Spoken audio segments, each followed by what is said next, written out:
We'll have updates throughout the day.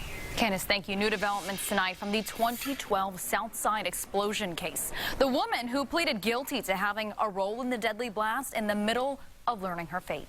This as she is facing the family and friends of the people who were killed in that Richmond Hill neighborhood. Call 6 Chief Investigator Rafael Sanchez following this story for us since that first night in 2012. Rafael, what happened in court today? Melissa, it was a packed courtroom, high emotions, and there was no holding back today. For example, Sarah Shout, she came to the courtroom. She is a nursing student, a mother of 4, a Richmond Hill survivor, and she looked at Monserrate Shirley, a former nurse herself, and asked Monserrate Shirley, what happened to that nurse's oath you took, which says, do no harm?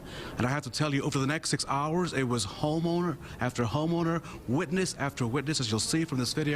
This is Monserrate Shirley on her way to court today. But today, the prosecution really building its case with all these homeowners, all these neighbors, as to why Shirley should get 50 years behind bars. Now, as part of her plea deal, she could get as little as 50 years because the testimony she gave led to the conviction of 2 men, her ex-boyfriend and his half-brother, and the arrest of 2 other men. Again, highly emotional today, including the testimony of Glenn Olvey, who asked the judge to give the former nurse the maximum.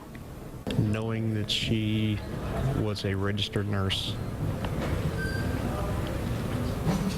and then figuring out that she knew what was going to happen.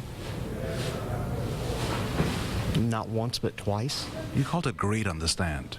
Absolutely was. Absolutely was greed. There was no other reason for it. You said she had other choices, but made the wrong choice. Correct. Bankruptcy. Sell the house. Sell the cars.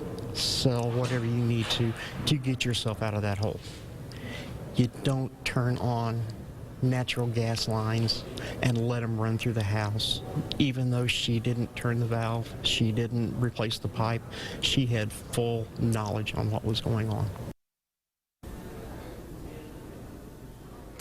Pure raw emotion today there in courtroom 3 here in Indianapolis. Should point out that the hearing will resume tomorrow at 9 o'clock, and we should know sometime early, mid-morning or afternoon the exact sentence that Monserrate Shirley will get. I must tell you that after covering this story for 4 years, that on this Christmas week, possibly the best gift for all of these families is that they'll have something conclusive at the end of tomorrow. This case will be over tomorrow.